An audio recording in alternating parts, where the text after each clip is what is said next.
Good morning, 5th and 6th graders. It is Friday, May 15th, 2020, and Miss Nettie is coming to you from her office space.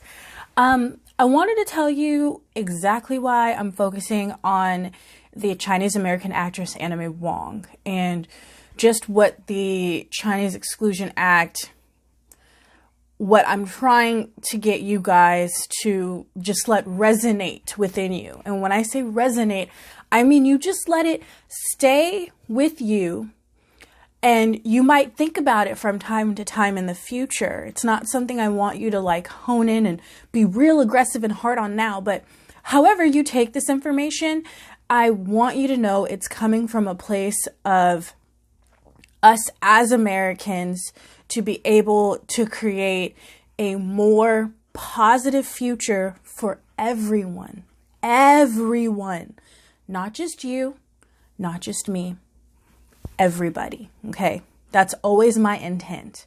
All right? So, the first thing I want to say about Anime Wong is she is the first Chinese American actress. That's crazy. And she did films that were silent. And it's just I'm pretty sure you're what do you mean silent? What does that mean? That means there were no talkies. And that's actually a term that the film industry used, talkies.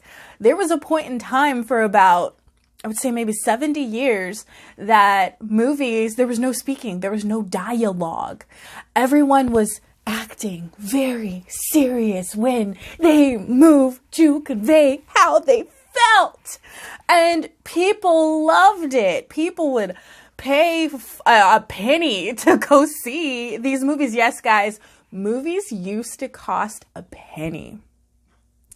Granted, the world was very, very, very, very, very different from the world we live in now, when things used to cost a penny. She was one of the actresses who was able to transition from being in silent movies to being in talkies. So not only was she a pioneer within her ethnic group, she was also a pioneer within film. And it takes a lot of time for people to kind of be able to transition from those things. And what I want you to kind of refer this to is I want you to think about, let's say I am totally famous on Instagram, right? But then TikTok comes out, and now my format has changed from where I can do something for 2 to 5 minutes that I can post on Instagram, and my followers will watch it and they'll love it, right? But now I'm in a medium, a new type of media that has kind of honed in on a couple of things I really need, meaning I need to be engaging within 30 to 60 seconds now, because that's what it is for TikTok. You got 30 to 60 seconds and boop, you done. I don't have to explain it. You guys know. So some people in America reached out to the people in China, let them know that they were working on building a railroad and Chinese people can come over and help. The problem with that is the citizens of America and the citizens in California, which is where the majority of the Chinese immigrants moved to, did not know that this was happening. They did not know that their lives, that they were going to start seeing these people that they've never ever seen before, didn't even know existed.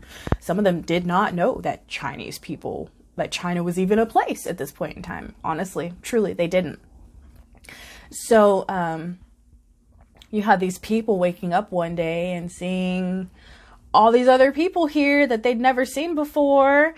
And they're doing 2 things besides that. They're helping with the gold rush in California. So they're helping mine in caves to get gold. And then they're helping build the railroad at the same time. And you have all these predominantly poor, uneducated white people who are looking at these Asian people that they've never seen before. And they're like, why are they here? This is my home. Now you have the nativism coming in. I was born here. Why are they here now? They need to leave. Okay. And so many people rallied behind this. Yeah, they need to leave. They need to get out of here. Not realizing that these Chinese people were here to have a better life. They came here so they wouldn't have to deal with all the issues that Great Britain and all the taxes and everything going on that Great Britain did to China. They were trying to grow themselves. They were trying to live a better life for themselves. So the Chinese Exclusion Act of 1882 literally tells Chinese people that they cannot become citizens and that they basically need to leave America right when they're done doing their work.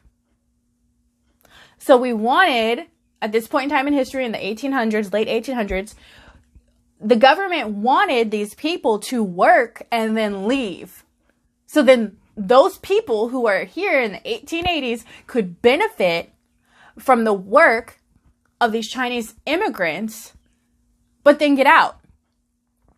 And something you're going to hear, Anime Wong's documentary, you're going to hear them go over how the Chinese Exclusion Act influenced people's opinions of Chinese people.